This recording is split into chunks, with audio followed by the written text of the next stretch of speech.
소개해 주신 대로 너무 잘 소개해 주셨는데 소개해 주신 대로 저는 조민아 마리아라고 합니다. 제목을 영성의 의미와 영성생활의 기쁨이라는 제목을 달아봤어요. 한국에서 영성이 꽤 붐이에요. 요즘에는 특히 개신교인들도 영성에 대한 관심이 굉장히 높아져서 기도, 관상기도도 배우고 향신기도도 배우고 이렇게 막 열정적으로 찾아다니면서 근데 가톨릭 신자들은 영성이란 단어가 그래도 좀 익숙한 편이잖아요. 그죠? 영성이란 단어를 많이 쓰는데 당장 영성이 딱 뭐냐고 여쭤보면 뭐라고 대답하실까요? 영성이 뭘까요? 그런저런 얘기를 좀 풀어내려고 합니다. 일상 속에서 어떻게 우리가 영성을 살아내는지에 대해서 얘기를 해보려고 합니다. 대림시기의 강연이라서요. 제가 사진을 좀 갖고 와봤어요. 이 오른쪽에 있는 그림은 이 16세기에 있는 그림이에요. 이 제목이 The Adoration of the Kings라는데 이 동방 박사들이 예수님, 아기 예수님 탄생을 축하하기 위해서 멀리서부터 걸어와가지고 우리 성모님 앞에서 이렇게 찬양과 축복을 드리는 그런 장면. 여러분 아마 굉장히 익숙하신 장면일 거예요. 대림식이 그리고 성탄식이 나오면은 하늘이 열리고 천사들이 이 노래를 하고 이 순한 양들이 예수님의 구이 옆에서 지키고 그리고 성모님은 너무나도 따뜻하고 인자하고 온유한 얼굴로 이 동방 박사들을 맞으시는 그런 사진들 너무너무 익숙하죠? 카드에도 많이 나오고요. 근데요, 실제로 예수님의 탄생 장면이 그랬을까요? 우리 현실적으로 생각을 해 봅시다. 근데 조금 안 그랬을 가능성이 높은 것 같아요. 어떻게 보면은 그죠? 우리 요셉과 이 성모님 마리아는 이 이집트 긴 시간을 걸어서 이 사막을 지나서 굉장히 지친 모습으로 이 마을에 도달을 했는데 받아주는 사람들이 없어서 문을 여기저기 두드리다가 그리고 이제 결국은 이제 찾은 곳이 축사잖아요. 그리고 이제 그 소나 말들이 먹는 구유통에 이 아기 예수를 낳으셨어요. 그죠? 어떻게 보면은 우리 이 성 가족은요 난민 가족이었을 수 있을 것 같아요. 요즘 애들 난민들 얘기를 많이 듣잖아요. 얼마나들 힘들게들 사는지. 전쟁 때문에 자기 나라를 이렇게 빠져나와서 도망쳐와서 바다에서 죽기도 하고 이런 고통스러운 상황 속에서 이 삶을 살아나야 되는 어떤 난민 가족이기도 한 것 같아요. 근데 난민 가족이라고 생각하지 않더라도 성모님의 상태가 아이들을 바로 낳은 이후의 상태가 저렇게 온유한 표정만은 아니었을 것 같아요. 우리 어머님들 기억하시죠? 그죠? 아이를 바로 낳은 다음에 물론 새 생명을 알아보는 마음은 너무너무 기쁘고 축복이 되지만 대부분이 이제 아이가 이렇게 처음에 나오면 그렇게 맑고 예쁜 모습이 아니잖아요. 그죠? 막 피부도 쪼그라들고 막 거품도 묻어 있고 막 그렇잖아요. 그리고 어머님들도 일단 몸이 굉장히 힘들잖아요. 그죠? 그래서 많은 이 어머님들 같은 경우에는 아이를 낳은 후에 산후 우울증을 겪기도 하고 우리가 흔히 생각을 하기에는 아이를 딱 안으면 정말 이렇게 모성이 마음으로부터 쫙 올라와가지고 너무너무 귀하고 아름다운 생명이 이래야 될 것 같은데 솔직히 말하면 그렇지 않고 어떻게 보면은 아이가 세상에 나오는 순간에 모든 것을 새로 배워야 하는 것처럼 어머니 아버지들도 어떻게 보면 새 세상이 열리는 거예요. 아이하고도 정을 들여나가는 거죠. 그죠? 낳은 정 물론 크지만 그러면서 조금씩 아이가 이제 거품도 벗고 피부도 맑아지고 그리고 이제 똥기저귀 갈아가면서 조금씩 아이하고 정을 들여가면서 사랑을 키워나가는 거잖아요. 그래서 제가 얘기를 하고 싶은 거는요. 우리 대림식이 기다림과 기대 끝에서 결실과 새 생명을 우리가 이제 맞아들이게 되는데 아기 예수님이 이 땅에 오신 그 순간을 맞아들이게 되는데 어머님들, 아버님들이 새 생명을 맞았을 때와 마찬가지로 이 맞는 순간의 기쁨도 굉장히 중요하지만 어떻게 하면은 그 기쁨을 일상 속에서 살아낼 것인가 저는 그 영성에 대해서 얘기를 해보려고 그래요. 영성이란 무엇일까라는 게 첫 이 슬라이드입니다. 영성이라는 거는 여러 가지 의미가 있어요. 그러니까 궁극적인 실제, 우리의 어떤 본질적인 것을 말하는 걸 영성이라고도 하고, 그러니까 영적인 것, 어떤 정신적인 것에 어떤 가장 깊은 어떤 고갱이라는 우리말 있죠? 어떤 본질에 해당하는 어떤 가치, 인간의 우리 삶을 살아가는 원칙과 행위를 갖고 올 수 있는 내적인 가치, 우리가 의미를 부여하는 것들을 영성이라고 하기도 해요. 이건 넓은 의미의 영성이에요. 요즘에는 영성이란 말이 그리스도교인들만 쓰지는 않거든요. 불교 영성도 있고, 그리고 뭐 생활에서도 영성도 있고, 종교적인 의미를 넣어놔서도 영성이라는 것을 많이 얘기를 해요. 그렇게 폭넓게 쓰여지는 영성의 의미는 인간의 어떤 가장 본질적인 어떤 것, 인간이 자신의 어떤 영혼, 자기 정체성의 핵심을 이루는 눈에 보이지 않는 내면에 쏟는 관심, 자신의 본질을 발견할 수 있는 어떤 내적인 길, 이렇게 얘기를 해서 이 삶에 이제 살아가면서 영감을 주고, 내가 왜 살아가는가 물었을 적에 의미를 찾을 수 있게 해주고, 삶의 방향을 알려주는 어떤 원천적인 것, 그게 영성, 폭넓은 의미에서 영성이에요. 그러니까 다가와가지고 가톨릭 신자죠? 그 영성이 뭡니까? 라고 물어보면은 영성은 이런 의미인데 우리 가톨릭 신자들에게는, 우리 그리스도인들에게는 또 이런 의미일 수 있다라고 두 가지 대답을 갖고 있으면 더 좋을 것 같아요. 그죠? 인간이 자기의 영혼, 자신의 정체성의 핵심을 이루는 눈에 보이지 않는 내면에 쏟는 관심.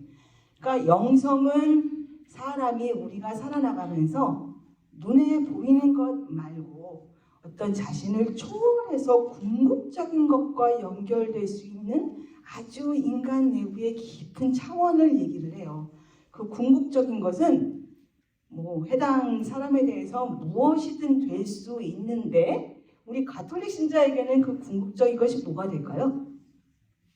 뭐가 될까요? 지금 뭔가 생각나는 게 있다면 말씀하시면 됩니다. 뭐가 될까요? 궁극적인 것하고 이 연결될 수 있는 어떤 인간 내부의 깊은 차원인데, 가톨릭 신자한테 그게 뭘까요? 틀려도 괜찮습니다. 제가 학생들한테 늘 얘기하는 게, 신학에는 정답이 없습니다. 네, 성당, 천당, 천당, 그쵸? 천당에 가는 것도 결과적으로는 하느님을 뵙기 위해서 가는 거잖아요, 그죠? 궁극적인 것, 하느님과의 연결을 이뤄내는 어떤 연결을 갖다가 우리 가톨릭 신자들한테는, 가톨릭 신자들한테는 이제 이 영성이라고 얘기를 할 수 있는데, 그거를 조금 더 성경적인 의미에서 생각을 해볼게요. 그 구약에서는 영성을 뭐라고 얘기를 하나? 그리고 다음에 슬라이드는 신약에서는 그럼 성경을 뭐라고 얘기를 하나? 그 얘기예요. 구약 성경에서 이 라틴어로 스피리추얼리타라는 말은 스피리투알리타스라고, 이 말이 이제 스피리투스, 어떤 영적인 걸 얘기하는 게 되고, 이제 구약에서 어떤 말을 스피리추얼리티로 번역을 한 거냐? 그러면 조금 어려운 얘기입니다. 약간 지루할 수 있는데 조금만 참으세요.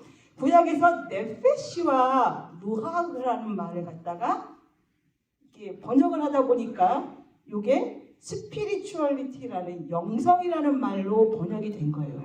아주 옛날에 우리 이스라엘 사람들이 영성이라는 걸 생각을 할 때는 저걸 네페시 아니면 루아라는 요 단어를 통해서 그 궁극적인 우리 내면에 있는 것, 하나님과 연결되는 어떤 끈이 이런 거구나라고 생각을 했던 거예요. 여러분, 이 네페시와 루아흐라는 게 뭔지 한번 봅시다. 네페시는 어떻게 보면 단순해요. 생명체, 인간을 가리킵니다. 네페시는 우리말의 어떤 영혼하고는 조금 다른 개념을 갖고 있어요. 그러니까 스피리추얼리티라고 할 때 거기에 영은 우리가 흔히 생각하는 영혼하고는 조금 달라요. 그러니까 어떤 우리가 생명이라고 하는 어떤 것, 우리가 살아있고 숨쉬게 하는 어떤 것, 그거를 생명이라고 얘기를 하는데요. 내 영혼아 여호와를 송축하라라는 찬양 아시죠? 그 찬양에서 찬양자가 자신의 온 존재를 바쳐서 온 힘을 다해서 찬양한다는 그때의 영혼, 그거는 어떤 육체와 분리된 어떤 영혼이 아니라 우리의 몸 전체, 우리를 살아있게 하는 어떤 원동력, 그거를 네페시라고 합니다. 그러니까 어떻게 보면은 우리가 이 천당에 간다고 생각을 할 적에 우리 이 껍데기 같은 몸은 이 무덤에 남겨두고 영혼만 슉 빠져나와가지고 천당에 이렇게 가가지고 하나님을 볼 것처럼 가볍게 볼 것처럼 생각을 하잖아요. 맞나요? 천당을 얘기를 했을 적에 어떤 영혼만. 근데 사실 구약에서 가르치는 거는 그거는 조금 아니에요. 그러니까 성경에서 말하는 어떤 영성이라든가 영혼이라는 거는요, 우리가 말해서 그 영혼, 귀신 이런 것처럼 이 사람이 죽은 다음에 남는다는 어떤 육체와 분리된 어떤 거를 얘기하는 게 아니라 그러니까 육체는 죽고 영혼은 영원히 살아남는다는 그런 걸 얘기하는 게 아니라 육체와 영혼이 함께 있으면서 우리를 살아있는 생명으로 살아가게 하는 것, 그게 영성이에요. 그러니까 조금 다르죠. 여기까지 생각했던 거랑 그런 조금 달라요. 예, 이렇게 루아라는 뜻도 마찬가지입니다. 숨, 호흡, 생명, 바람, 정신, 공기, 영혼, 굉장히 포괄적인 뜻을 갖고 있는 게 루아라는 거예요. 루아에서 생명을 주는 영. 사람들은 살덩어리를 따르니 나의 영이 그들 안에 영원히 머물러서는 안 된다. 내가 세상에 홍수를 일으켜 하늘을 살아 숨쉬는 모든 살덩어리들을 없애버리겠다라고 할 적에 여기 볼 때 나의 영이라는 거, 하나님의 영이라고 하는 거는 육체에 들어가서 나를 살아있게 하는 것. 그리고 하늘 아래 살아 숨쉬는 모든 살덩어리를 할 적에 살덩어리 될 수 없는 것이 하나님의 영이 들어가서 이 하늘 내 안에 있는 어떤 이 본질적인 것과 만나서 나를 생명으로 살아있게 하는 것. 그게 성경에서 말할 때는 영성이라는 거예요. 그러니까 우리 그리스도인들은요, 부활신앙이죠. 부활신앙이라고 할 때는 몸을 껍데기를 남겨서 썩어 없어진다는 게 아니라 몸과 영이 같이 부활하는 걸 얘기하는 거잖아요. 그러니까 성경적인 세계관에서는요, 몸하고 영하고 이렇게 따로 구분이 되지 않아요. 그러니까 우리가 몸을 얼마나 소중히 해야 되는 거예요. 우리 몸은 성전이고 하나님의 살아있는 생명을 그 안에서 보듬고 이렇게 움직이게 하고 곱게 아껴야 되는 그런 거예요. 그러니까 몸이 굉장히 어떻게 보면 중요해요. 이 그리스도인들의 신앙관에서는요. 예, 요게 이제 이 구약 성서에서의 이 영의 의미라면은 구약이 그리스어로 번역될 때 루아, 레페시에 해당하는 단어가 푸니마라는 단어로 바뀌었어요. 이 푸니마라는 단어도 역시 바람, 호흡, 생명, 영혼, 영 이런 뜻을 갖고 있어요. 역시 인간이나 어떤 생명체를 살게 하는 근원을 얘기를 해요. 바오로 사도는 영적, 성령이라는 말을 자주 사용을 하는데 바오로 사도가 여기서 얘기하는 성령, 영혼 얘기할 때 그때가 푸니마예요. 사도 바오로는 그리스 철학의 영향을 굉장히 많이 받았어요. 바로 그리스 철학이요, 몸 따로 영혼 따로의 이분법적인 사고를 갖고 있는 거예요. 따로법처럼. 근데 바오로 사도가 얘기했을 때는 바오로서는 헬라 철학, 그리스 철학을 굉장히 잘 알고 있었던 사람이에요. 근데 이제 예수님을 받아들이면서 예수님이 가르쳐 주신 세계관하고도 자기 세계관하고 이제 맞게 되니까 굉장히 새로운 방식으로 설명하는 방법을 많이 개발을 했어요. 바오로 사도가 굉장히 그렇게 보면은 어떻게 보면 굉장히 대단한 학자이기도 해요. 그런 면에서는. 그러면서 이 영이라는 말을 이렇게 이 그리스도적인 의미로 조금 바꾸어냅니다. 거기서 말할 때도 바오로 사도가 얘기할 때도 네페시 루아이라는 관념을 이제 그리스 철학에 맞춰서 얘기를 하고 있지만 사도 바오로가 강조했던 거는 하느님과 하나님의 명과의 합의를 강조를 해요. 그러니까 우리 각자의 영혼이 죽지 않는다고는 얘기를 하지 않고요. 우리의 영혼이 영원 되게 하고 우리의 생명 되게 하시는 하느님과의 연결을 바오로 사도도 굉장히 중요하게 얘기를 하고 있어요. 넘어가 보겠습니다. 그러면 이제 그리스도인의 영성 생활이라는 게 뭐냐? 말씀드린 것처럼 영성이라는 것은 우리를 생명으로서 죽은 것과 구분돼서 생명으로서 살아가게 하는 것이다 라고 말씀을 드렸는데, 간단하게 얘기를 한다면요, 그리스도인에게 영성 생활이라는 것은 하느님께 나아가는 길이에요. 성령에 인도되어서 복음을 살아가는 구체적인 삶의 자세가 그리스도인에게는 영성 생활이에요. 요거를 조금 간단하게 표현하면은 하느님께 나아가는 길. 근데 하느님께 나아가는 길이요. 이거 퀴즈입니다. 예, 이거 뭐 많은 분들이 틀리실 수도 있어요. 하느님께 나아가는 길, 말하자면 하느님과 맺는 관계가요. 사람마다 다 다를까요? 아니면 저희는 딱 한 가지 길만 있었고 모든 사람이 이 길을 택하는 걸 택해야 되는 걸까요? 다르죠. 예. 왜 다를까요? 다른 답을 맞추셨습니다. 근데 이제 왜 그 답을 선택을 하셨는지? 하느님을 믿는 방법이 다르죠. 예, 믿는 방법이 다르다. 예, 조금 더 얘기 들어볼 거예요. 또 뭐가 있을까요? 성향, 성격, 자라온 환경과 배경도 다르고 지식의 수준과 생각의 깊이도 다르고 그렇죠? 전부 다 달라요. 사람은 전부 다 달라요. 어떻게 보면은 하느님과 관계를 맺는 방식, 하느님과 내게 맞는 관계의 고유한 거는요, 우리가 사랑을 하는 거랑 비슷할 것 같아요. 사람마다 사랑하는 방식이 다 다르죠. 모든 사람이 사랑을 할 적에 한 가지 정답만을 갖고서 다 그 길로만 하면은 그건 아니잖아요, 그죠? 사람마다 내가 나 자신을 보자도 내가 10대 때 사랑을 했던 경험하고 더 나이가 들어서 사랑을 하는 경험하고 내가 내 아이를 사랑하는 경험하고 내가 내 남편, 내 아내를 사랑하는 모든 사랑이 다 다르잖아요. 각자의 상황에 따라서. 그러니까 우리가 하느님과 맺는 관계도 다 고유해요. 하느님께 나아가는 방식은 모두 다 조금씩 달라요. 신비가들이요, 중세 신비가들이 하느님과의 관계를 얘기할 때 가장 많이 얘기하는 게 사랑하는 연인들과의 관계예요. 그래서 자기한테 가장 잘 맞는 하느님을 사랑하는 방식, 그러니까 우리가 받은 하느님의 사랑에 응답하는 내 방식을 찾아내는 게 영성 생활이에요. 하느님께 이르는 나만의 고유한 길을 찾아내는 것. 자, 그러면은 사랑을 하면은요, 어떻게 보면은 우리가 사랑할 때 우리 자신 스스로한테도 굉장히 많이 배우잖아요. 아, 사랑을 하면서 나는 이런 사람이었구나라고 생각하기도 하고, 영성도 마찬가지예요. 사랑을 하려면 스스로를 알아야 되는 거고 마찬가지로 영성 생활이라는 건 자기 자신을 알아가는 것하고도 관계가 있어요. 자기 자신은 어떤지 전혀 모르고 교회에서 가르쳐주는 기도만 열심히 하고 스스로를 들여다보려는 작업이 없다면, 내가 어떤 사람인지를 알지 못한다면 내가 하느님께 응답할 수 있는 방식도 어떻게 보면 잘 모르는 거예요. 하느님은 이렇게 많은 사랑을 주시고 우리는 그 사랑에 맞춰서 하느님께 응답을 하고 하느님 나를 사랑하시는 것처럼 나도 하느님을 사랑합니다 라고 얘기를 해야 되는데 어떻게 답을 해야 될 줄 모르는 거예요.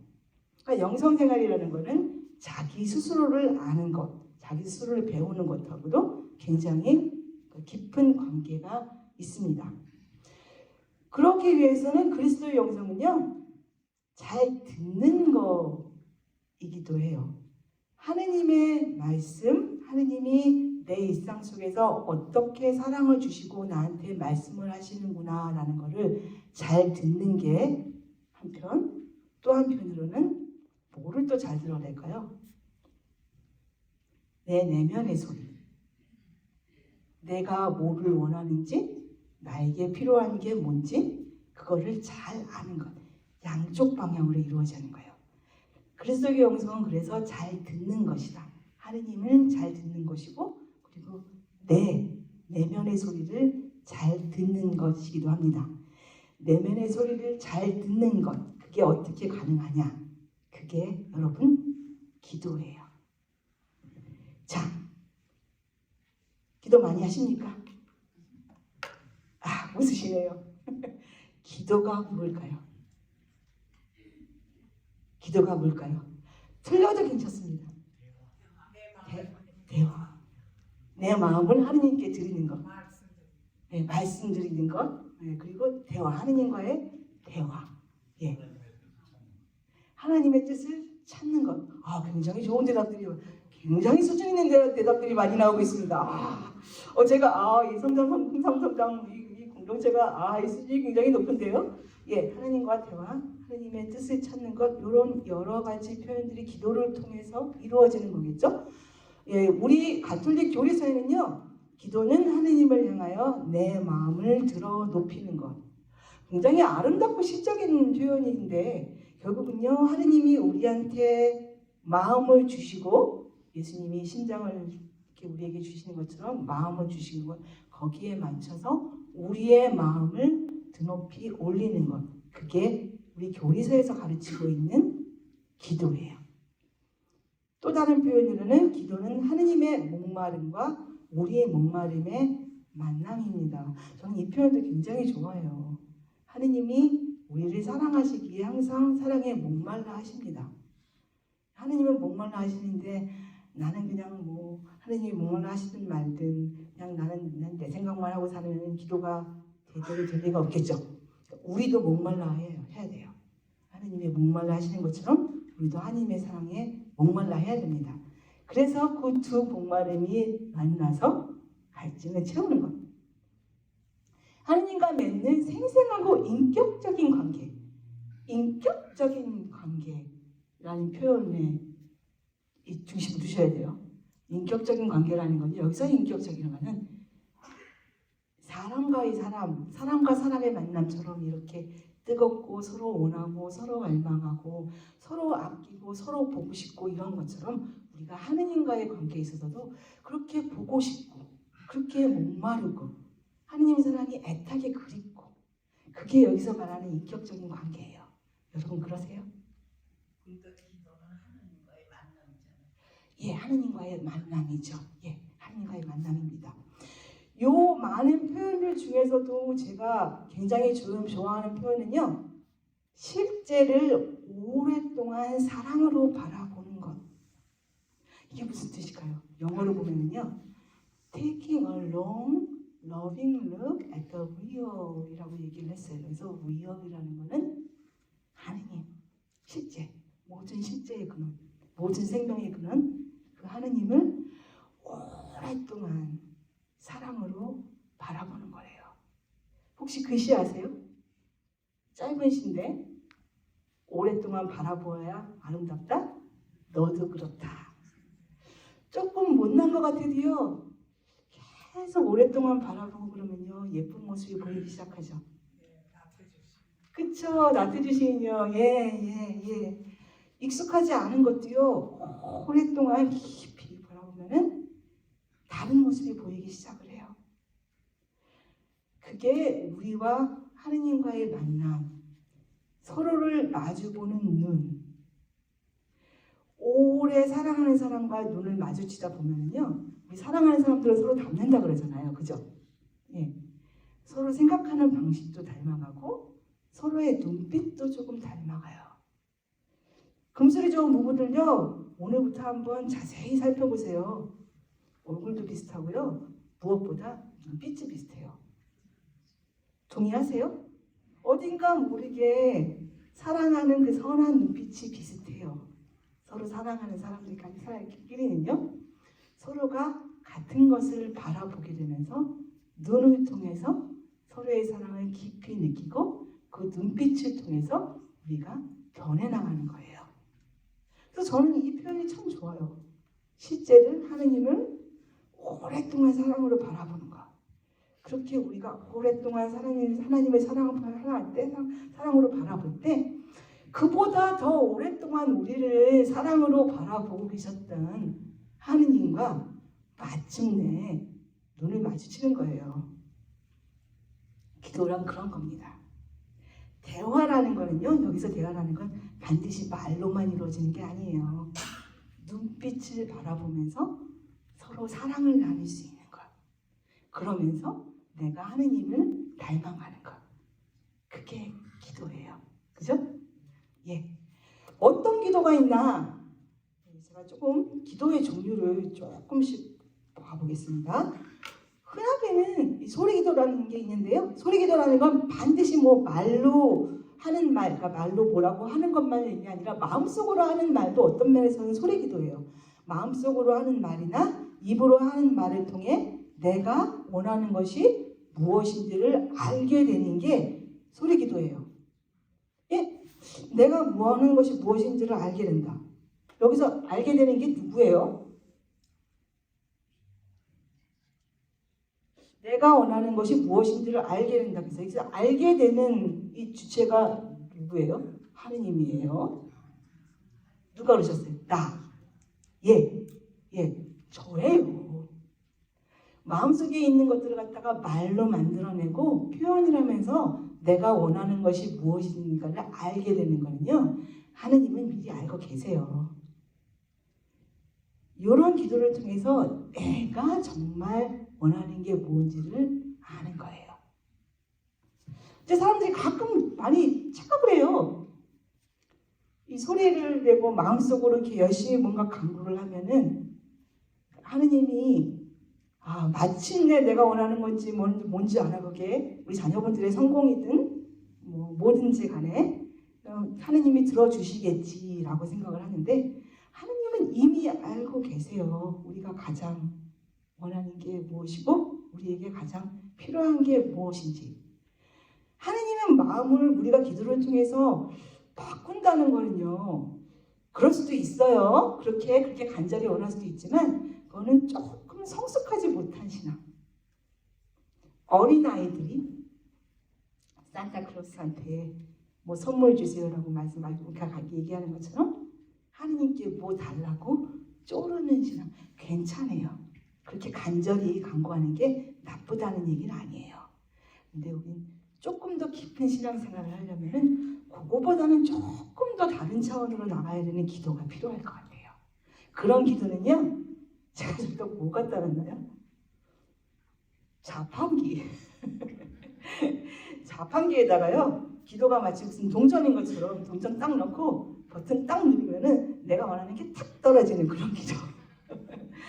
그런 기도는 나쁘지는 않지만 조금 이렇게 성숙하지 않은 기도예요. 예. 그럼 이 소리 기도를 할 적에 여러분이 가장 중요하게 물어야 될 거는요. 소리 기도 필요하거든요. 내가 뭘 원하는지 내가 알기는 게 필요하거든요. 그리고 어떨 때는 하느님한테 막 이거는 왜 안 들어주시고 왜 이렇게 저를 힘들게 해주세요 라고 소리도 칠 수 있고 소리도 쳐야 되거든요. 하느님은 우리 부모님이시니까 우리가 우리 엄마 아버지한테 그거 못하면은 그거는 진정한 이 관계가 아니잖아요. 그러니까 막 소리치고 그럴 수도 있어야 돼요. 근데 그러면서 여러분이 중요하게 생각해야 될 거는 제가 뭐라 그랬나요? 빨간 글씨로? 네. 누가 그 기도의 주인인가? 그 기도의 주인이 나인가? 그래서 하느님이 마음을 바꿔갖고 내가 원하는 걸 다 들어주시기를 바라고 있는 건가? 아니면 그 기도의 주인이 결국은 하느님이신가? 그래서 내 삶이 하느님 안에서 하느님이 원하시는 대로 그렇게 이루어지기를 바라나이다 라고 얘기할 수 있어야 되는 게 소리기도예요. 그럼 다음 기도를 보겠습니다. 묵상기도예요. 성경이나 기도문이나 영성서적이나 오늘 나에게 일어난 일들을 탐색해가지고 주님께서 나에게 바라는 것이 무엇인지를 깨닫는 것. 아마 가톨릭 신자들이 제일 많이 하는 기도가 이 묵상기도일 것 같아요. 묵주기도도 묵상기도에 들어가는 거고요. 예. 묵주기도 굉장히 중요하죠. 저도 묵주기도 하면은요, 그 마음이 이렇게 비드를 돌리면서 마음이 가라앉혀지면서 성모님의 마음, 온유한 마음을 대망하는 마음이 들기도 하고요. 근데 저는 양심성찰이라는 기도도 굉장히 좋아해요. 양심성찰 기도 하십니까? 양심성찰 기도가 뭘까요? 자기 전에, 그죠? 그쵸? 예. 오늘 일어난 일을 갖다가 만약에 밤에 잠자리 든다면은 필름 거꾸로 돌리듯이 아침부터 쭉 이렇게 아침까지 쭉 내가 해온 일들을 갖다가 되돌리는 거죠. 그래서 되돌리면서 끝나는 게 아니라 어떤 순간에 하느님의 은총이 들어왔었는지, 내가 그 은총이 들어오는 순간을 알았는지, 내가 그 하느님의 은총을 받은 순간에 마음이 열려 있었는지, 슬펐던 순간은 어떤 건지, 기뻤던 순간은 어떤 건지, 그 슬픔과 기쁨의 순간에 하느님이 함께 계셨는지, 그거를 알아보는 게 양심성찰 기도예요. 양심성찰 기도는요, 저는 맨날 먹어도 안 질리는 된장찌개 같은 거, 그죠? 어떻게 보면 단순해요. 단순한데 우리 삶 속에 아주 깊이 들어와 있는 것, 하느님과 아주 세세하고 사소한 일까지 나눌 수 있는 귀한 기도 같아요. 양심성찰 기도 잘 안 하신다면 된장 뚝배기 드시는 기분으로 주무시기 전에 흘름 거꾸로 돌리면서 실천하고, 하루하루에 늘 하느님이 나한테 사랑을 표현하시는데 내가 그걸 알고 있나 아닌가를 스스로 물어보는 기도가 필요한 것 같아요. 그 다음에 이제 렉시오 디비나예요. 렉시오 디비나 아십니까? 렉시오 디비나는 뭘까요? 성경을 읽고, 그쵸? 성경을 읽고 내가 어떻게 살아가는가? 렉시오 디비나는 읽고 성찰하고, 그래서 R이 4개예요. 성찰하고 respond in prayer, 그 말씀을 통해서 하느님이 나한테 뭐를 원하시는가를 생각을 해보고, 그리고 가장 중요한 게 어떻게 보면 4번째 거예요. rest, remain in silence, 하느님 안에서 쉬는 거예요. 렉시오 디비나가 막 초조한 마음을 갖고 읽고 성찰하고 무슨 말씀을 하고 계시니까 막 여기서 끝나는 경우가 많아요. 거기서 끝나는 게 아니라 하느님 안에서 깊이 쉬는 것. 그 렉시오 디비나의 마무리는 깊은 침묵이에요. 이게 렉시오 디비나입니다. 읽기, 묵상, 기도, 그리고 깊이 쉼, 관상. 이제 관상, 렉시오 디비나의 그 깊이 쉬는 것, 하나님 안에서 머무르는 게 그게 관상인데, 관상 기도를 따로 컨템플레이션이라고 그러죠. 관상 기도를 따로 떼어서 얘기를 하기도 해요. 관상이 무슨 뜻인가요? 관상 기도. 어떻게 보면 신비주의 정통에서는요, 가장 경지가 높은 기도가 관상 기도예요. 근데 그 관상 기도가 뭐냐? 경지가 높은 기도긴 한데요, 하느님 안에서 쉬는 거예요.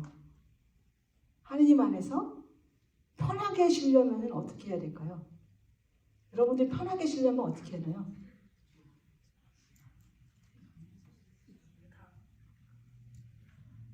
눈을 감고, 눈은 감았는데 머릿속에 온갖 생각이 다 떠오르는 거예요. 별의별 생각이 다 떠올라요. 김치 뚜껑은 제대로 잠갔나? 냉장고가 문 열리진 않았나? 우리 딸내미가 어디에 있는데 뭘 할까? 온갖 생각이 머릿속에 꽉 차있고 마음이 이렇게 꽉 뭔가 차있다면요, 마음이 쉬워지나요? 아니죠.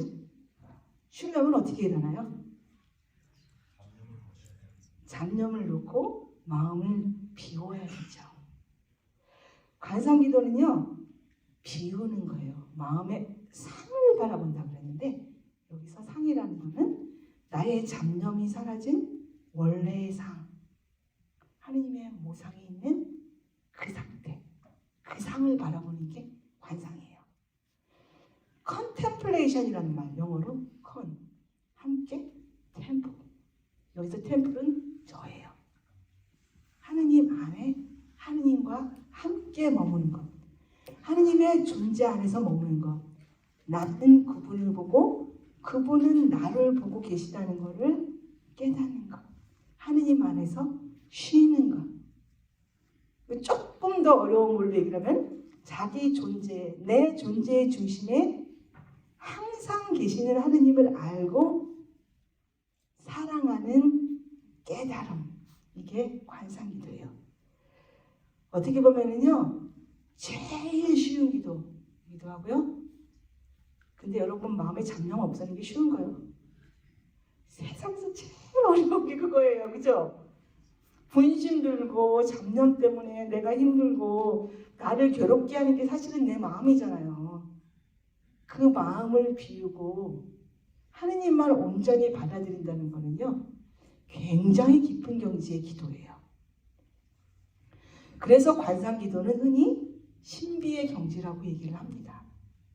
많은 신비가들이 좋아했던 기도, 이것이 바로 이 관상기도. 하느님 안에서 쉬는 것. 십자가의 성령 요한 같은 경우에는요, 제일 좋아하는 기도의 이 자세가 뭐였는지 혹시 아세요? 늘 누워서 기도했대요. 누워서 잠은 안 들고요. 가장 편안하게 있는 상태에서 하느님을 온전히 받아들이고 그 하느님 안에 내가 안기는 거예요. 그게 관상기도예요. 관상기도도 종류가 있어요. 관상을 돕는 기도, 관상을 돕는 기도, 이제 이냐시오 상상력 기도. 저는 이냐시오 기도를 굉장히 좋아하는데요. 근데 이냐시오 기도가 잘 안 맞는 분들도 있어요. 이냐시오 기도 해보셨나요? 조금 어려워하시는 분들이 있어요. 이냐시오 기도가 어떤 기도인가요? 이렇게 중얼중얼 하시는데 뭔가 좀 자신 없는 목소리가 들립니다. 괜찮아요. 틀려도 괜찮아요. 이냐시오 기도가 어떤 기도인가요?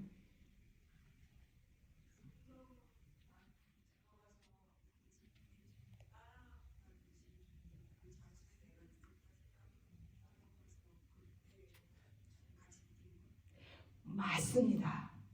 성서를 읽고요. 네, 박수 한번 쳐드려요. 성서를 읽고요. 내가 그 성서의 장면 속으로 들어가는 거예요. 적극적으로 들어가서 그 성서의 장면 속을 사는 거예요. 여러분 좋아하시는 성경 구절을 한번 예를 들어볼까요? 탕자의 비유 아시죠? 탕자의 비유를 이냐시오 기도를 한다 그러면은 여러분은 어디에 계실 수 있을까요? 이냐시오는요 굉장히 감각적인 기도예요. 성서 안에 들어가 있는 것처럼 내가 느끼는 거예요. 이게 어떻게 보면 건조한 날씨겠죠? 중동이니까. 그래서 뜨겁고 건조한 날씨가 내 체온으로 느껴지기도 하고, 이렇게 그 아버지가 돌아온 아들을 이렇게 껴안는데 아버지의 손의 따뜻함이 내 등에 느껴지기도 하고, 옆에서 형이 쳐다보고 있었죠. 근데 형은 좀 차가운 눈으로 쳐다봤잖아요. 그 형의 차가운 눈빛이 느껴지기도 하고, 이 안에서 그 순간의 느낌을 받아들이고 알아채면서 거기서 내가 어디 있는가, 하느님이 무슨 말씀을 하시는가, 예수님은 어디에 계시는가, 이거를 알아내는 게 이냐시오 기도예요. 근데 모든 사람한테 다 통하지 않는 것 같아요. 그래서 굳이 이냐시오가 안 통하는데 왜 나는 안 통해, 나는 믿음이 부족한 거야 라고 고민하실 필요는 없어요. 자기한테 맞는 방법을 찾아내시면 돼요. 향신기도라는 것은 어떻게 보면 굉장히 단순한 기도. 이거는 그야말로 마음을 비우는 기도입니다. 향신기도라는 것은 하느님과의 연합한 상태에서 이루어지는 가장 신비하고 어떻게 보면 수동적인 기도예요. 중심으로 들어가는 기도. 근데 중심으로, 아까도 얘기했지만 중심으로 들어가서 이제 우리의 가장 깊은 속에서 이제 우리의 숨결보다 호흡보다 생각보다 가까이 계신 하느님을 만나는 게 향신기도인데, 이 향신기도를 할 때는 아까도 얘기했잖아요. 잡념을 없애야 된다고. 근데 잡념을 없애는 게 되게 힘들다고 그랬잖아요. 그러기 위해서 성스러운 단어를 갖다가 어떻게 보면 분심을 쫓아내는데 이용하기도 해요. 예수님의 사랑, 하느님의 아들, 하느님의 어린 양 예수님이라고 그 단어를 계속 되뇌면서 분심이 올 때마다 그 단어로 다시 돌아오고 다시 돌아오고 다시 돌아오고. 어떤 사람이 얘기를 했대요. 저는 너무 수녀님한테 분심 때문에 죽겠어요. 기도를 하기만 하면 왜 그렇게 딴 생각이 나는지 모르겠어요. 뭐 한번 기도를 하면은요 1시간 동안, 1시간 너무 긴가요? 30분 동안 뭐 분심이 드는 게요 거의 초 단위로 들어요. 막 수백 번은 들을 것 같아요. 네. 근데 그 스님이 뭐라고 답을 하셨냐면요, 수백 번 분심이 들었다는 거는 거기에 플러스 1 하느님께 돌아올 기회가 수백 한 번 있었다는 얘기를 하는 거예요. 그러니까 분심이 들었다는 거는요 누구한테나 똑같이 경험하는 거니까 고민하실 거 없이요 잡아채서 다시 돌아오시면 돼요.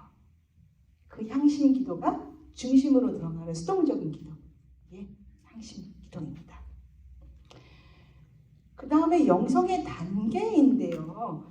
영성의 단계가 요거 좀 잘못 이해되고 있는 부분이 있어서 우선은 이제 전통적으로 얘기하는 거는 이제 정화의 단계, 이제 조명의 단계, 그리고 합일 일치의 단계를 이야기합니다. 정화의 단계라는 건요, 하느님과 나의 관계가 가장 잘 자랄 수 있도록 그 환경을 만들어주는 거예요. 흩어져 있는 마음을 보듬어서 하느님께 나와 있는 것. 영성에서 죄는요, 영성신학이다. 제가 영성신학 전공자고 영성신학을 가르치고 책을 쓰거든요. 영성에서 죄가 뭘까요? 죄의 근본적인 정화가 저희가 뭘까요?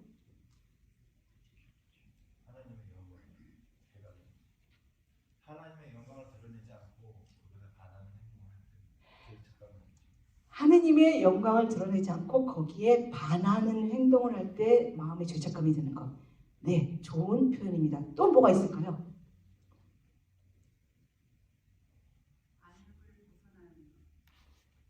네, 관념을 벗어난 어느 분이 말씀하셨습니까? 관념을 벗어나는 것. 제가 하려고 하는 게 그거였었어요.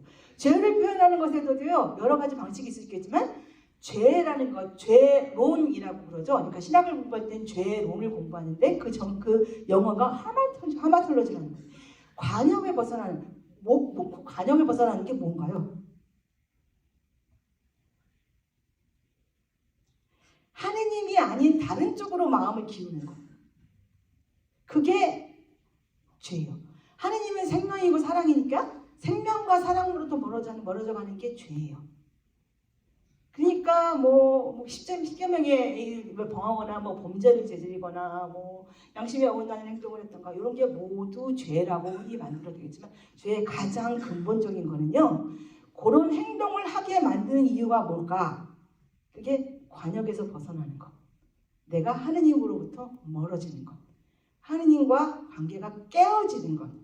그게 죄예요. 성서적인 의미에서 신앙인으로서는 죄입니다. 깨어진 관계는요, 하느님은 항상 기다리십니다. 항상 기다리기 때문에 우리가 그 깨어진 마음을 돌리고 하느님을 다시 바라보는 거예요. 줄리아노 보노리치라는 어떤 신비가가 이런 얘기를 했더라고요. 하느님은 전지전능이라고 그러죠. 하느님은 모든 능력을 기다리는 데 사용하시는 것 같다고. 하느님은 그렇게 우리를 기다리세요. 왜 앞에서 조정을 해가지고 이렇게 픽스를 해가지고 당장 끌어들이거나 그러지 않으시는 걸까요? 왜 기다리시는 걸까요? 이렇게 좀 이렇게 길게 닦고 그냥 이렇게 오게 했으면 좋겠는데, 근데 하느님은 기다리는 분이세요. 왜 기다리는 게 왜 중요할까요? 하느님이 우리 마음을 마음대로 조종을 한다면 그게 사랑일까요? 사랑은 자유로운 선택이에요. 마음과 마음이 만나는 거예요.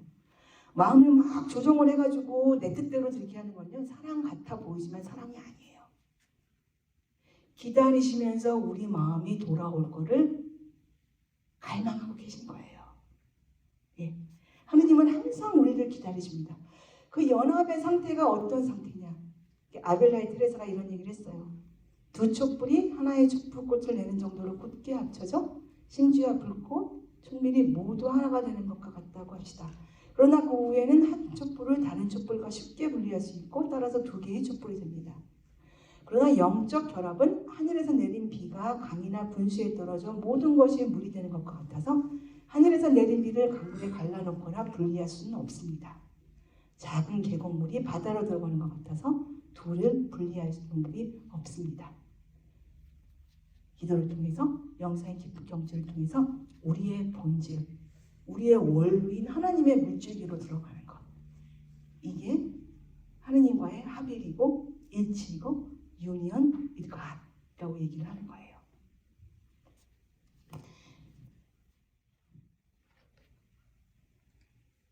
자, 제가 굉장히 좋아하는 시 중에 하나야. 하느님과의 일치, 유니언 with God. 제가 유니언 with God을 설명을 할 적에 이 시를 많이 인용을 하는데요. Falling in love with God이라고 예수의 신부님이신 베드로 아르페 신부님이 지으신 시이자의 글이에요. 뭐라고 했냐면요. 하느님을 발견하는 일, 즉 아주 절대적인 방법으로 사랑에 빠지는 일보다 더 쓸모 있는 일은 없다. 여러분이 사랑하는 대상, 여러분의 상상을 사로잡는 대상이 만사에 영향을 줄 것이다.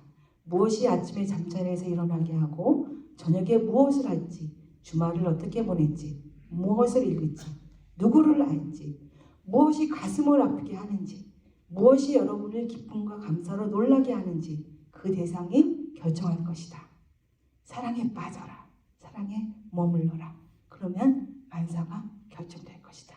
아르페 신부님은 영성생활을 할 수 있는 가장 좋은 길은 하느님과 사랑에 빠지는 거라고. 우리가 사랑에 빠지면요 24시간 그 생각만 하잖아요. 그죠? 우리 어머님들 아버님들 자녀분들 사랑하시면 계속 그 생각만 나잖아요. 뭐를 먹어도 아유 이거 우리 누구 좀 줬으면 좋겠는데 어디 나가서 혼자서 고생하고 있진 않나 이런 생각하게 되고, 아침에 일어나서도 그 생각하고 저녁에 잘 때도 그 생각하고 내 삶이 하느님으로 사는 것. 그게 아르페 신부님은 그게 다른 게 아니라 하느님과의 일치라는 거예요. 하느님과의 일치, 하느님과의 합일이라고 어렵게 얘기를 하지만 우리 삶이 우리의 생각과 마음의 모든 것이 하나님에 푹 빠져 있는 것. 그게 그 사랑이 하느님과의 일치라는 거예요. 딴 게 아니라. 참 사랑에 대해서 그래서 얘기를 해보려고 합니다. 어저께 한강 작가 노벨상 강연하는 거 들어보셨어요? 너무너무 아름답죠. 저는 들으면서도 울고, 혹시 안 들어보셨으면 강연하는 거 들어보시고요. 근데 목소리가 너무 이렇게 소곤소곤 하셔서 조금 듣기 힘들어요. 그래서 듣기 힘들면 그냥 글 읽어보셔도 될 것 같아요. 그 정말 아름다운 글인데요. 근데 그 아름다운 글 중에서 제가 이렇게 마음에 탁 와닿았던 거, 그래서 이거는 제가 성산 공동체 분들한테 말씀을 드려야겠다라고 생각한 거는요. 한강 작가가 앞으로도 계속 자기를 글쓰게 하는 가장 큰 질문으로 잡아가겠다고 한 게 있었어요. 그게 뭐냐면요. 여러분도 아마 많이 질문을 하셨을 거예요. 세상은 어쩌면, 아니면 왜 이렇게 폭력과 고통으로 가득 차 있을까? 그런데 거기서 끝이 아니라 세상은 어쩌면 그렇게 아름다울까? 이 모순이 어떻게 가능할까? 폭력과 고통으로 그렇게 득실득실하고 괴로운 세상, 그 세상이 어떤 면에서는 너무너무 아름다운 거예요. 이 모순을 어떻게 해결해야 될까요? 여러분 공감하세요? 한강 작가의 질문에 여러분도 공감하세요? 저는요 그 폭력과 고통으로 가득 찬 세상에서 세상을 아름답게 볼 수 있게 하는 그것이 사랑인 것 같아요. 사랑이 없다면 아무리 좋은 것도 마음에 와닿지 않아요. 그죠? 근데 사랑이 있다면 고통스러운 그 순간조차도 사랑을 통해서 어떻게 살아갈 것인가, 어떻게 생명을 지켜나갈 것인가 고민을 하게 되고요. 함께 사랑을 나누는 방법을 생각하게 되고요. 내 마음이 가는 거죠. 아까 신부님이 강연 때 말씀하셨죠. 제가 한국에 데리고 갔을 적에 이 외국인 청년들, 제 학생들 10대 후반, 20대 후반 이 친구들이, 저는 이 친구들이 한국에 와가지고 전혀 감동이 없을 줄 알았는데 뭘 어떻게 해야 되나 고민을 했는데 이 친구들이 여기저기 역사의 아픈 현장들을 같이 방문을 하면서 고통을 느끼더라고요. 그리고 공감을 하더라고요. 저는요 그 고통을 느끼게 하고 공감을 하게 하는 힘조차 관심과 사랑이라고 생각을 해요. 깊게 바라보고 고통스러워 나는 보기도 싫은 게 아니라 깊게 바라보고 그 고통 속에서 의미를 찾아가게 하는 것, 그게 사랑인 것 같아요. 근데 그리스도인의 사랑이라면 뭔가? 우리가 보통 세상에서 말하는 사랑하고요 그리스도인에게 사랑은요 조금 달라요. 예수님이 서로 사랑하라고 말씀을 하시는 거는요. 세상에서 흔히 얘기하는 사랑하고는 조금 다릅니다. 사랑은 바로 그리스도인은 사랑하는 사람들이에요. 사랑은 바로 그리스도의 정체성인데요. 그리스도가 가르친 사랑이라는 건요. 온몸으로 살아야 되는 거예요. 사랑은 내가 내 마음대로 할 수 없는 것이 있다는 것, 내가 사랑하는 사람을 내 마음대로 할 수 없다고 깨닫는 게 사랑의 시작이에요. 무슨 말인지 아시겠어요? 내가 저 사람을 갖다가 다 내 마음대로 할 수 있어. 내 돈과 명예와 내 권력만 있다면 다 내 마음대로 할 수 있어 라고 생각을 한다면 그건 사랑인 것 같지만 사랑이 아니에요. 하느님의 사랑이 아니에요. 당신의 능력을 모두 기다리는 데 사용하시는 하느님의 사랑이 아니에요. 세상을 뒤집을 힘이 있으심에도 불구하고 십자가에 매달려서 죽어가신 예수님의 사랑이 아니에요. 세상에서 말하는 사랑은요, 뭐든지 할 수 있다고 말하는 사랑인 것 같아요. 돈이 있다면 사랑도 살 수 있고, 권력이 있다면 내가 원하는 것도 다 할 수 있고, 돈과 권력이 있다면 내가 내 자식을 위해서도 뭐든지 할 수 있고, 그게 사랑인 것 같지만 그리스도인의 사랑을 한다는 것은 내가 아닌 다른 사람을 정말로 깊이 사랑하면서 그 사람을 온전히 경험하면서 그 사람의 다름에 대해서 나하고 다른 생각을 하고 있고 다른 마음을 가지고 있다는 것까지 어떤 순간에는 고통스러워하면서 그 사랑을 통해서 내가 변하는 게 그리스도인의 사랑이에요. 스스로 변하지 않고 다른 사람의 변화를 바랄 수 없고 사랑하는 사람의 변화는 더더군다나 바랄 수가 없어요. 흔하게 하는 말로 자식 이기는 부모, 자식 이기는 부모 없다고 그러잖아요. 왜 자식을 못 이길까요? 사랑하니까. 결국은 참아야 되는 거예요. 자식이 좋아하는 일이라면 내가 싫어도 결국은 포기하는 게 부모의 마음이에요. 그죠? 그게 그리스도인의 사랑입니다. 하느님을 사랑한다는 것도 마찬가지예요.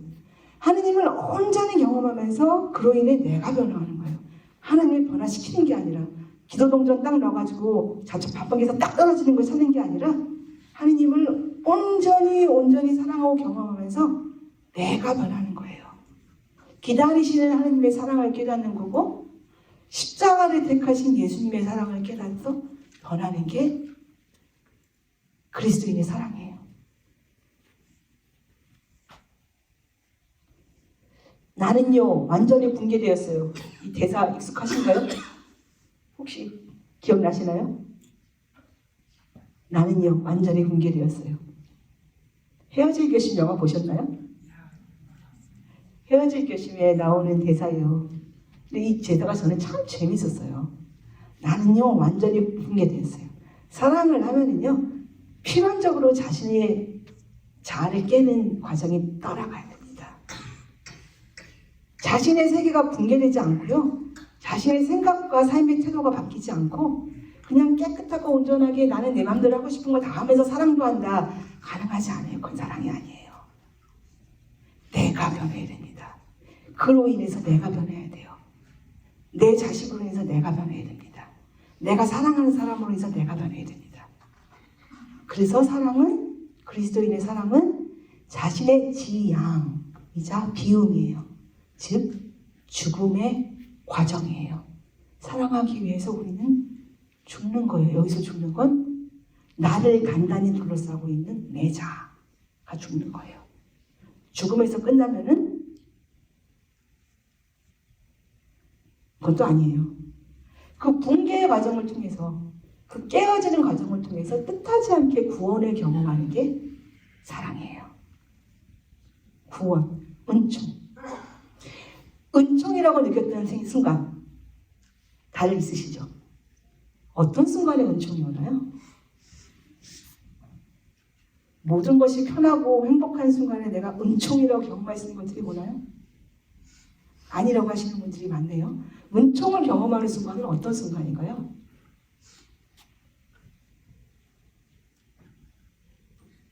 뭔가 말씀을 하시고 싶은데 내가 깨어졌다고 생각하는 순간, 내가 아무것도 할 수 없다고 느끼는 순간, 그때 예기치 않았던 순간을 통해서 하느님의 은총을 경험하죠.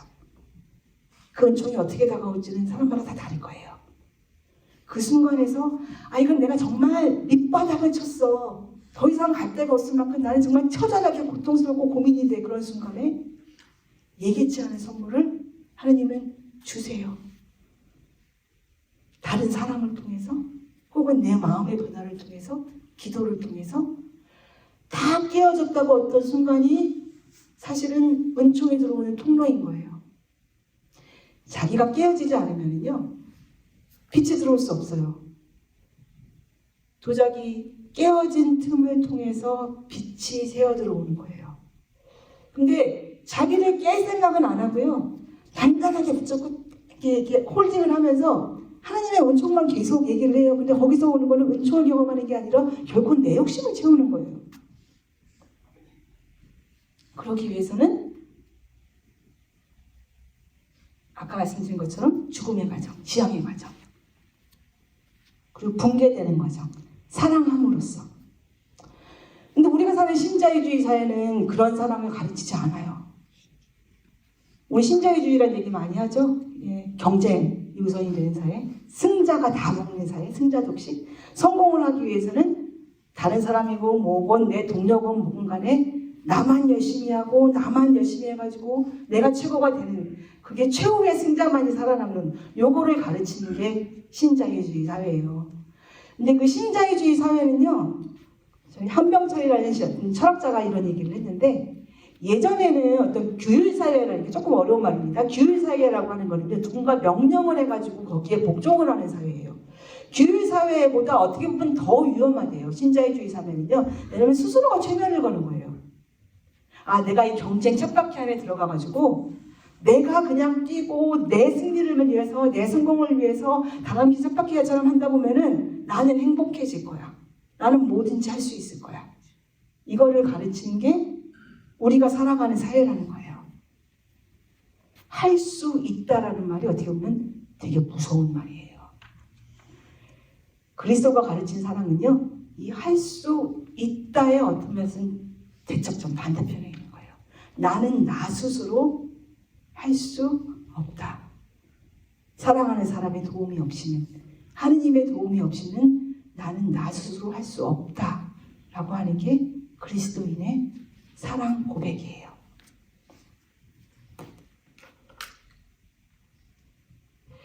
그게 저는 영성생활이라고 생각을 해요.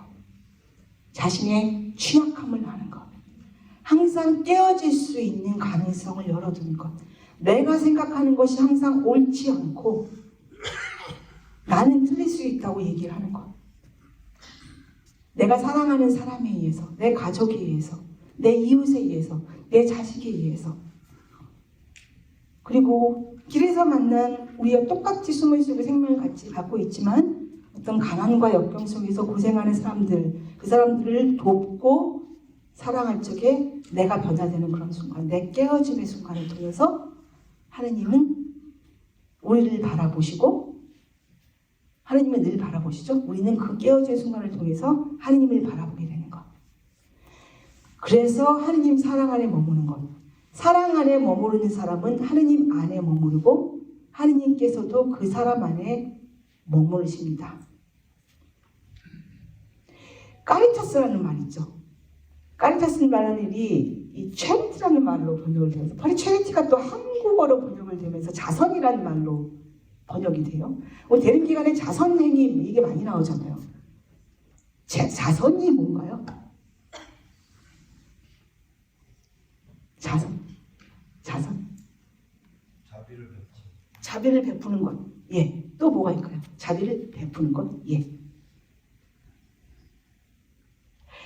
자선이라고 다른 사람을 돕는 것, 자비를 베푸는 것, 내가 갖고 있는 어떤 리소스를 통해 다른 사람을 돕는 것이 자선이라고 얘기를 하고요. 대림기간에 자선이라는 게 굉장히 많이 나오는 단어 중에 하나예요.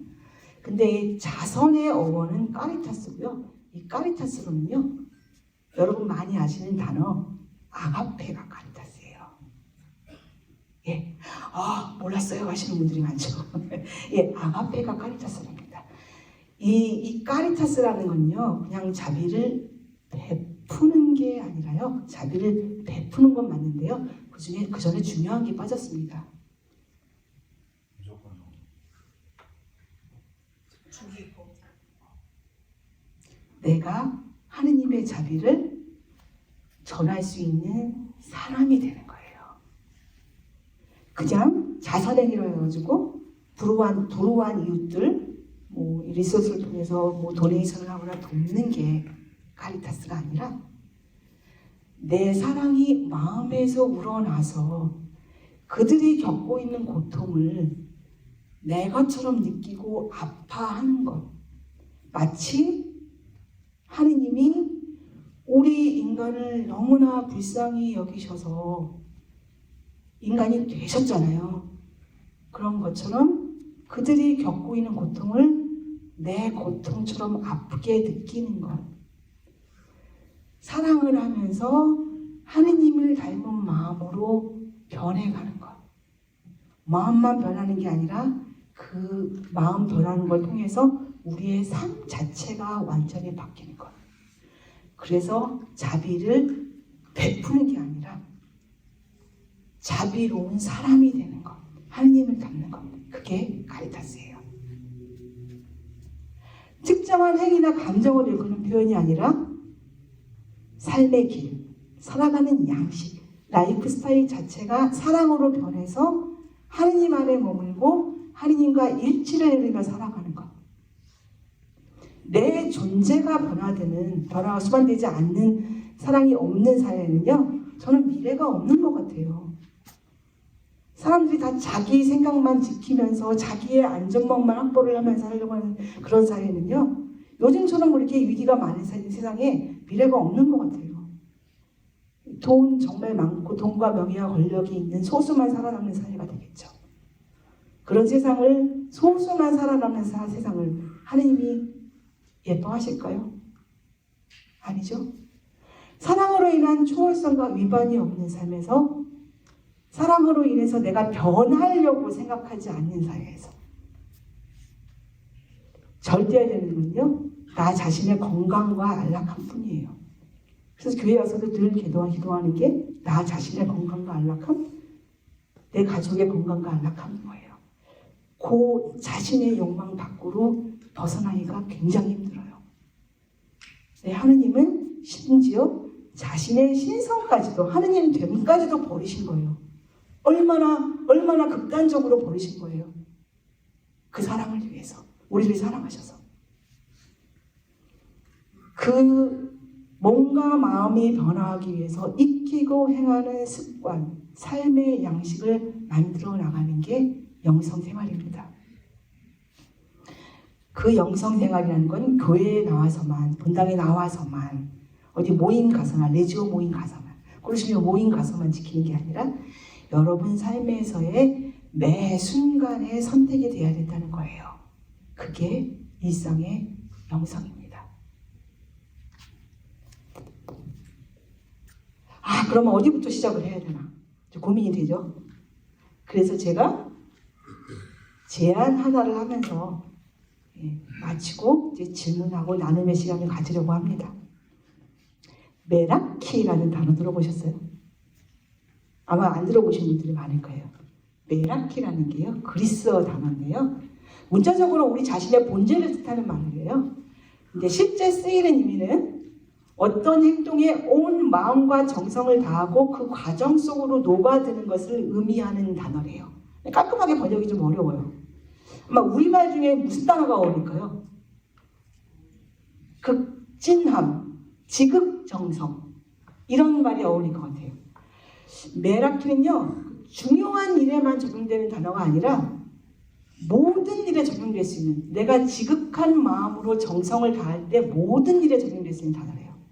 멀리서 오신 손님을 위해서 따뜻한 커피를 내릴 때, 제가 오늘 본당에 와서요, 이제 신자분들한테 너무너무 융숭한 대접을 받았어요. 뭐 커피, 뭐 밥, 이렇게 정성을 다하는 그 순간,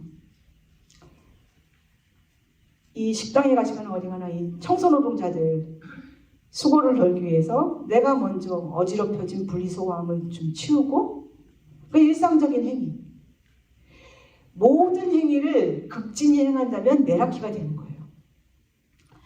누군가를 사랑하는 일은요, 어떤 일이건 메라키가 될 수밖에 없어요. 사랑하면 직정성이 되잖아요. 그죠? 부모님이 주름지고 여인 손을 잡아드릴 때, 오랜만에 만나는 고향 친구를 위한 선물을 고를 때, 여러분 한국 가실 때 선물 고민 많이 하시잖아요. 심지어 함께 사는 반려동물 고양이 개, 예쁜 고양이 개, 순진무구한 위로에 고마움을 느끼면서 먹이를 줄 때, 그리고 헤아릴 수 없는 모든 사랑하는 행위와 순간 속에서 우리는 메라키합니다. 메라키는요, 보상을 바라거나 결과를 의식하는 행위가 아니에요. 그냥 그저 그 행위와 순간에 나 스스로를 갈아내어서 극진할 수 있으므로 족한 거예요. 보상이 없더라도. 사랑하는 모든 순간이 메라키인 이유는 그 사랑이 대체할 수 없는 거이기 때문이에요. 모든 사랑하는 순간은 유일해요. 사랑은 복사가 불가능해요. 분산된 마음으로 메라키할 수가 없어요. 그 누구와도 바꿀 수 없는 하나뿐인 당신 앞에서 다시 돌아올 수 없는 순간을 사는 것이 메라키예요. 만약 외모 때문에, 능력 때문에 당신을 사랑한다고 말한다면 그건 사랑하는 게 아니에요. 당신과 하는 순간, 함께하는 순간이 메라키가 되지 않아요. 외모하고 능력을 따지고 있겠죠?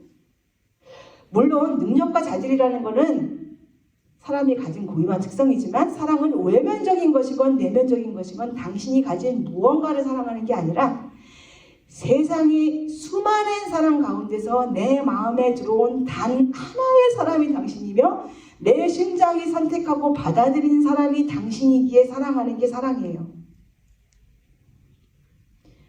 근데 예수님의 삶은요, 매 순간이 이 메라키로 채워졌을 것 같아요. 예수님은 마음을 다하고 목숨을 다하고 뜻을 다하고 힘을 다하여 하느님을 사랑하라고 가르쳤지만 먼저 우리를 그렇게 사랑하셨어요. 가난한 이스라엘 민중들과 눈을 맞추며 하나님의 나라를 선포할 때 그는 메라키 했을 거예요. 지극정성이었을 거예요. 가늠한 여인을 변호하기 위해서 허리를 굽히고 머리를 숙여서 바닥에 뭔가를 썼을 때 그의 마음이 어땠을까요? 지극정성이었을 거예요. 저 돌 맞은 여인을, 돌 맞고 있는 여인을 살려야겠다. 그의 마음은 메라키 했을 거예요. 슬픔에 잠긴 마리아와 마르타를 위로하여 바쁜 중에 그 집을 찾아가죠. 같이 우세요. 그때도 메라키 하셨을 거예요. 죽음을 앞두고 제자들과 함께 떡을 떼면서는 어땠을까요? 내 몸과 피를 받아 먹으라라고 말했을 때 예수님은 터질 듯 아픈 가슴으로 메라키 했을 거예요. 사랑했으므로, 사랑임으로 예수님의 삶은 그 자체로 메라키 했을 거예요. 하느님이 우리를 사랑하신다는 말은 바로 그런 말입니다. 우리들 한 사람 한 사람을 하느님의 심장이 선택했어요. 우리들 한 사람 한 사람을, 여러분들 한 사람 한 사람을 대체할 수 없는 존재로서 사랑하신다는 말이에요. 부자이건 가난하건, 학력이 높건 낮건, 장애인이건 비장애인이건, 이성애자이건 성성애자이건, 좌파이건 우파이건 하느님이 우리를 사랑하신 데는 조건과 이유가 붙지 않아요. 손수 빚으신 세상에서 단 하나뿐인 고유한 존재인 저와 여러분을 위해 하느님은 우리가 숨쉬는 매 순간 메라키 하세요. 그리고 하나님의 메라키가 녹아있는 세상에 어느 한 생명 귀하지 않은 것이 없어요. 우리가 하느님을 한 분이신 하느님이라고 고백하죠. 한 분이신 하나님이라고 고백하는 것은요, 하느님을 향한 이런 사랑을 고백하는 겁니다. 즉 유일신 신앙. 유일신 신앙은 다른 종교를 부정하고 배척하는 의미가 아니라요, 내가 믿는 신, 내가 믿는 하느님이 대체 불가능한 유일한 사랑임을 고백하는 거예요. 하느님이 하늘과 땅의 모든 것을 주관하는 전능자라서 사랑하는 게 아니라요, 내가 죽으면 천당으로 샥 올려주실 거라서 사랑하는 게 아니라요, 살아서 복을 내려주시고 죽어 영원한 생명을 누릴 곳을 마련해 주시기 때문에 하나님을 사랑하는 게 아니라요, 조건과 이유와 목적을 떠나서 하느님이 먼저 심장을 열어서 나를 사랑해 주시니까 나의 심장이 네 하느님 저도 사랑합니다 이렇게 따르는 거예요. 그렇게 하느님의 매라킨 나의 삶과 내 이웃의 삶에 극진함을 다하여 매 순간 매라키 하는 게 영성생활의 시작이고 끝입니다. 이게 우리가 대림 시기를 지나면서 마음에 가져야 돼요. 사소한 일이라도 거창한 일이 시작하는 게 아니라 어디 도네이션 할까부터 시작하는 게 아니라 내가 매 순간 한 사람 한 사람께 살아있는 생명에게 지극한 정성을 다해서 내 마음을 열고 그들의 눈을 바라보고 그들의 목소리를 듣는가, 그들 안에 있는 하느님의 메라키를 내가 느끼는가, 그게 제 생각에는 대림 시기를 살아가는 가톨릭 신앙인의 마음가짐인 것 같아요. 네, 긴 시간 들어주셔서 너무 감사합니다.